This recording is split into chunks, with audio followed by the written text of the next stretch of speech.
October 7th 2023 Hamas ഇസ്രായേലിനെ attack ചെയ്ത സമയത്ത് ലോകത്തെ എല്ലാ രാജ്യങ്ങളും അപലപിച്ചു. പല രാജ്യങ്ങൾ, അതായത് അമേരിക്കയും ബ്രിട്ടനും മറ്റുള്ള ഇന്ത്യ ഉൾപ്പെടെ രാജ്യങ്ങൾ വെപ്പൺസ് കൊടുത്ത് സഹായിച്ചു. പക്ഷെ അന്ന് ഇന്ത്യയിലുള്ള ഇസ്രായേലി അംബാസഡർ പറഞ്ഞൊരു കാര്യമുണ്ട്. ഏറ്റവും കൂടുതൽ ഹെൽപ്പ് മെസ്സേജ്, അതായത് ഞങ്ങൾ വരട്ടെ സഹായിക്കാമെന്നുള്ള മെസ്സേജും ഇമെയിലും, അതായത് ഏറ്റവും കൂടുതൽ വന്നത് ഇന്ത്യക്കാരുടെയാണ്. അപ്പം അതുമായിട്ട് ബന്ധപ്പെട്ട് ഞാനൊരു സീനിയർ ഓഫീഷ്യൽ, അദ്ദേഹം ബേസിക്കലി ഇസ്രായേലി ഡിപ്ലോമാറ്റാണ്. അത് ഇന്ത്യയുമായിട്ട് ബന്ധപ്പെട്ട് കിടക്കുന്ന, അപ്പം നമ്മുടെ നാഷണൽ സെക്യൂരിറ്റിയുമായിട്ട് ബന്ധപ്പെട്ട് ഈ എല്ലാ വർഷവും ജാനുവരി 26 ഒരു ഇസ്രായേലി സെക്യൂരിറ്റി എക്സ്പേർട്ട് ടീമുകൾ ഇന്ത്യയിൽ വരാറുണ്ട്. അതായത് ഇന്ത്യയുടെ റിപ്പബ്ലിക് ഡേയുമായിട്ട് ബന്ധപ്പെട്ട് സെക്യൂരിറ്റിയുടെ ഈ എക്സ്പെർട്ടൈസ്ഡ് സംഭവം എന്ന് പറയുന്ന ഇസ്രായേലാണ് വളരെ വർഷങ്ങളായിട്ട് കൈകാര്യം ചെയ്യുന്നത്. അപ്പോൾ അതിലൊരു ഓഫീസറെ എനിക്കറിയാം. അപ്പം ഇന്നലെ ഞാൻ വൈകുന്നേരം ഓഫീസറുമായിട്ട് സംസാരിച്ച് കഴിഞ്ഞപ്പോൾ അദ്ദേഹം പറഞ്ഞ ചില കാര്യങ്ങളാണ് ഞാനിത് കോട്ട് ചെയ്യുന്നത്. ചില ആൾക്കാർക്ക് അത് അതിശയമായിട്ട് തോന്നും. പക്ഷേ എങ്ങനെയാണ് ഇന്ത്യ ഇസ്രായേൽ എന്നുള്ള ബന്ധം, അതിൻ്റെ ചില കാരണങ്ങളാണ് പറഞ്ഞത്. എത്രമാത്രം ശക്തമാണ് ഇന്ത്യ ഇസ്രായേലും തമ്മിലുള്ള ബന്ധം മുന്നോട്ട് പോകുന്നത്. അതായത് കേരളത്തിലുള്ള പല പൊളിറ്റീഷ്യൻസിനും, പക്ഷേ നാഷണൽ പൊളിറ്റീഷ്യൻസിനൊക്കെ അറിയാം, ആ പൊളിറ്റീഷ്യൻസിന് അറിയത്തില്ല ഈ ബന്ധം എത്ര ശക്തമാണെന്ന്. അതായത് പീപ്പിൾ ടു പീപ്പിൾ ബന്ധം, അതായത് ജനങ്ങളുമായിട്ട് രണ്ട് രാജ്യങ്ങളുടെ ബന്ധം എന്നതിനേക്കാൾ ഏറ്റവും കൂടുതലാണ് ഇപ്പോൾ കാണുന്നത്.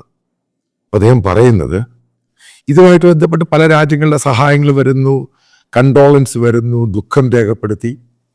പക്ഷെ ലോകത്ത് ഒരേ ഒരു രാജ്യത്തു നിന്ന് മാത്രമേ ഇവർക്ക് ഏറ്റവും കൂടുതൽ ഹെൽപ്പ് എന്ന് പറഞ്ഞ രീതിയിൽ, അതായത് ഫിസിക്കൽ ഹെൽപ്പ് ചെയ്യാം എന്ന് പറഞ്ഞ് വന്ന രാജ്യം ഇന്ത്യക്കാരായിരുന്നു. ഇന്ത്യയിലുള്ളവരുമുണ്ട്, ഇന്ത്യയുടെ പുറത്തുള്ളവരുണ്ട്. അപ്പം അതിനകത്ത് ഒരു ഇമ്പോർട്ടൻ്റ് ആയിട്ടുള്ള പോയിന്റ് പുള്ളി എന്നോട് പറഞ്ഞത്, ഏകദേശം 50,000-ൽ പരം ഇന്ത്യക്കാർ, അതിനകത്ത് ഇന്ത്യയിലുള്ളവരുണ്ട്, ഇന്ത്യക്ക് പുറത്ത് ജോലി ചെയ്യുന്നവരുണ്ട്, ബിസിനസ് ചെയ്യുന്നവരുണ്ട്, അവർക്ക് IDF-ൽ ചേരാൻ താല്പര്യമുണ്ട്. അതായത് ഇസ്രായേലി ഡിഫൻസ് ഫോഴ്സിൽ ചേർന്ന് ഈ ഭീകരന്മാരെ ഒതുക്കാൻ താല്പര്യമുണ്ട്. അപ്പം നമ്മൾ ആ ലെവലൊന്ന് ആലോചിച്ച് നോക്കുക, എവിടുന്ന് എങ്ങോട്ടാണ് ഇത് പോയത്. അതിനകത്ത് ഈ 50,000 പേരിൽ 10,000 പേരെന്ന് പറയുന്നതും മലയാളി ഒറിജിനാണ്. അതായത് കേരളൈറ്റ്സ്, കേരളത്തിലുള്ളവരും കേരളത്തിന് പുറത്തുള്ളവരും, അതായത് വിദേശത്ത് ജോലി ചെയ്യുകയും ബിസിനസ് ചെയ്യുകയും പഠിക്കുകയും ചെയ്യുന്ന ആൾക്കാരാണ് ഏകദേശം ഏറ്റവും കൂടുതൽ ആൾക്കാർ. അതായത് അതിൻ്റെ ക്രിസ്ത്യൻസും ഉണ്ട്, ഹിന്ദുസും ഉണ്ട്. അവർക്ക് താല്പര്യമുണ്ട് ഇസ്രായേലി ഡിഫൻസ് ഫോഴ്സ് ആയ IDF-ൽ ജോയിൻ ചെയ്ത് ഇസ്രായേലിനെ സേവിക്കാൻ. കാരണം ഒരു കാരണവശാലും ഇസ്രായേലിനെ അറ്റാക്ക് ചെയ്യാൻ അവർക്ക്, ഈ ഭീകരന്മാർക്ക് അവർക്ക് വിട്ടുകൊടുക്കില്ല. ഇതിൻ്റെ പ്രോസസ്സൊക്കെ നടക്കുകയാണ്. ഇന്ത്യ ഗവൺമെൻറ്റുമായിട്ട് ചർച്ച ചെയ്യാനും മറ്റൊരു സംഭവം ഉണ്ടായി.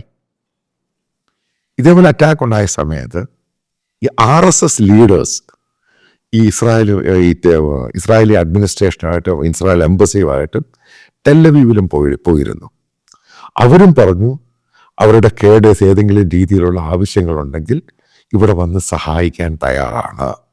അത് നിങ്ങൾ മൾട്ടി ലെവലായിട്ടാണ് ഇന്ത്യ ഇസ്രായേൽ ബന്ധവുമായിട്ട് ബന്ധപ്പെട്ട് ഇന്ത്യക്കാർ പല രീതിയിലുള്ള സഹായമാണ് അങ്ങോട്ട് ആവശ്യപ്പെടുന്ന, ചോദിക്കുന്നത്, ഞങ്ങൾ അങ്ങോട്ട് തരാം. അതിനൊക്കെ പല ആളുകളും ഈ പല രീതിയിലുള്ള പണം ആവശ്യമുണ്ടോ, ഞങ്ങൾ തരാൻ തയ്യാറാണ്. അതാണ് ഞാൻ നേരത്തെ ഒരു വീഡിയോയിൽ പറഞ്ഞത്. ഇന്ത്യയുമായിട്ടുള്ള ബന്ധം ഇസ്രായേലിൻ്റെ ഈ പറയുന്ന കമ്മ്യൂണിസ്റ്റുകാരനും കോൺഗ്രസ്സുകാരനും പിടികിട്ടിട്ടില്ല. ഇത് ഭയങ്കര ഡീപ്പായിട്ടങ്ങ് കയറിപ്പോയേക്കുവാണ്. അപ്പം അതുമായിട്ട് ബന്ധപ്പെട്ട് ചില കാര്യങ്ങൾ ഞാൻ അറിഞ്ഞു, അതുകൂടെ പങ്കുവെക്കാം. അതായത് നിങ്ങൾക്കറിയാം, ലഡാക്കും ഈ പറയുന്ന ഗാൽവനുമായിട്ടുള്ള ചൈനീസിൻ്റെ ഇഷ്യൂ ഉണ്ടായി. നിങ്ങൾക്കറിയാം, ഈ കാർഗിലുമായിട്ട് ബന്ധപ്പെട്ട് ഇസ്രായേലി ഫോഴ്സ് ഇവിടെ വരികയും നമ്മുടെ മിറാഷിനകത്ത് ജുഗാഡ് രീതിയിൽ ബോംബുകളൊക്കെ ഫിറ്റ് ചെയ്ത്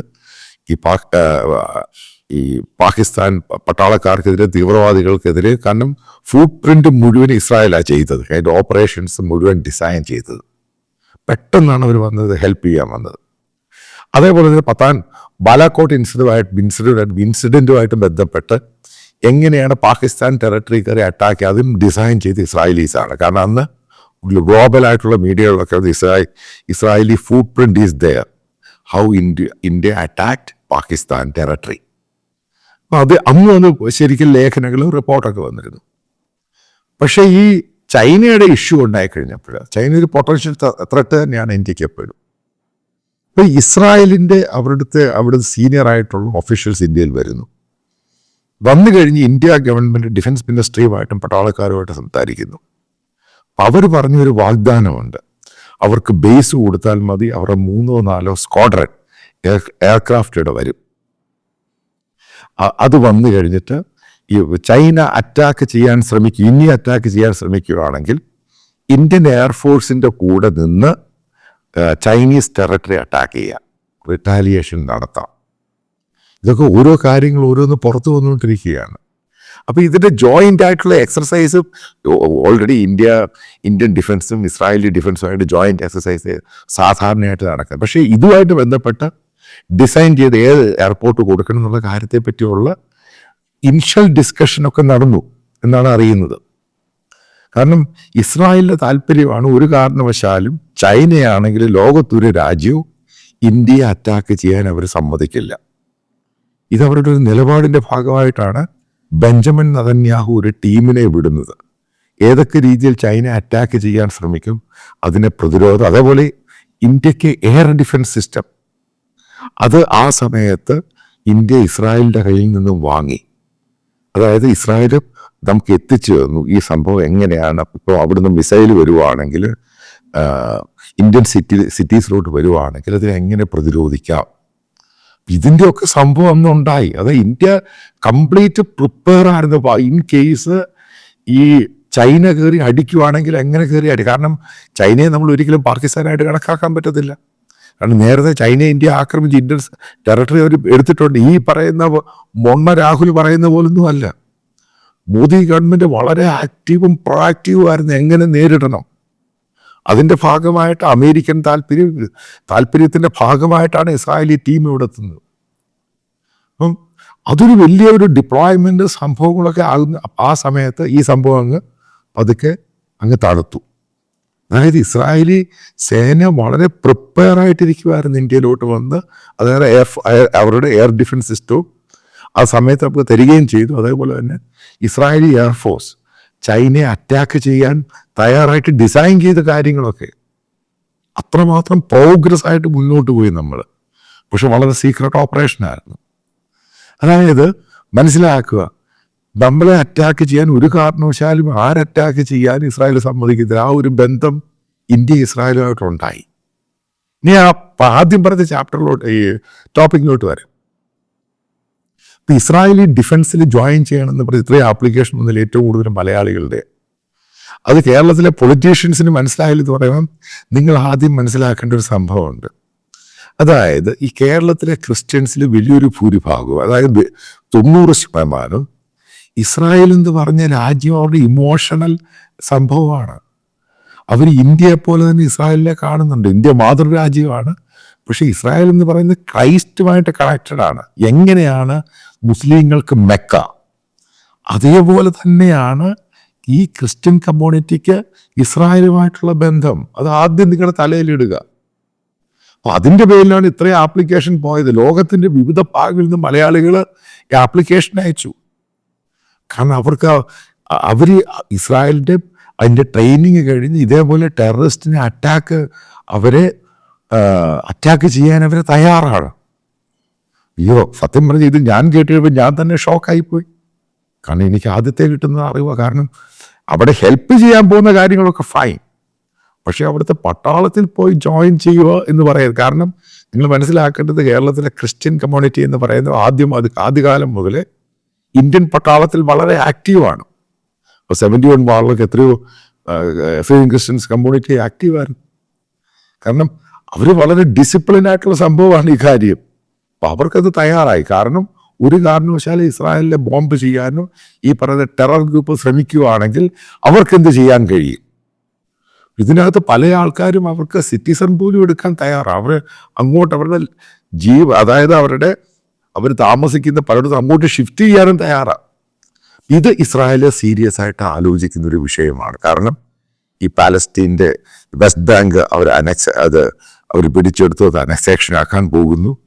അതേപോലെ ലെബനൻ ഇത് അനക്സേഷൻ ആക്കാൻ പോകുന്നു. അത് സിറിയയുടെ ഗോലൻ ഹൈറ്റ്സ് ഡമാസ്കസ് വരെ.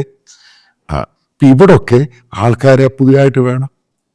അതിന് ഇസ്രായേൽ പൂർണ്ണമായിട്ട് ക്യാബിനറ്റ് പരിഗണിക്കുന്നത് ഈ ഇന്ത്യക്കാരായിട്ട് താല്പര്യമുള്ള അവിടെ സിറ്റിസൺ. കാരണം ബേസിക്കലി ഒരു സിറ്റിസൺഷിപ്പ് കൊടുക്കാറില്ല ജൂയിഷ് അല്ലാത്തവർക്ക്, അവിടുത്തെ ആ ഭാഗത്തുള്ളവർക്ക്, അവർക്ക് കൊടുക്കാറുള്ളൂ.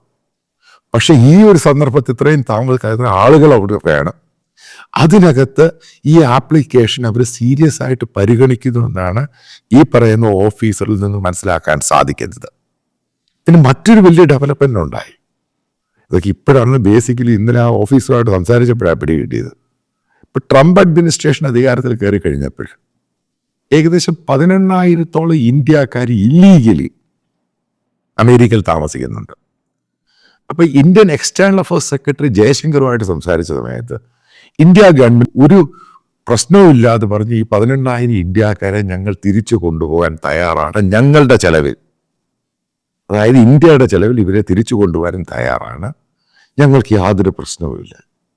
കാരണം ആ സമയത്ത് അമേരിക്കയിലുള്ള ഇസ്രായേലി എൻവോയ് ഇന്ത്യൻ മിഷനോട് പറഞ്ഞൊരു കാര്യമുണ്ട്, ഇവരെ തിരിച്ച് ഇന്ത്യയിലോട്ട് കൊണ്ടുപോകേണ്ട, ഇവർ ജോലി അന്വേഷിച്ച് വന്നതാണല്ലോ, ഇവർക്ക് ഇസ്രായേലിൽ വരാം, അവർക്ക് ടെറിട്ടറി തരാം, അവർക്കവിടെ ജോലി ചെയ്യാം.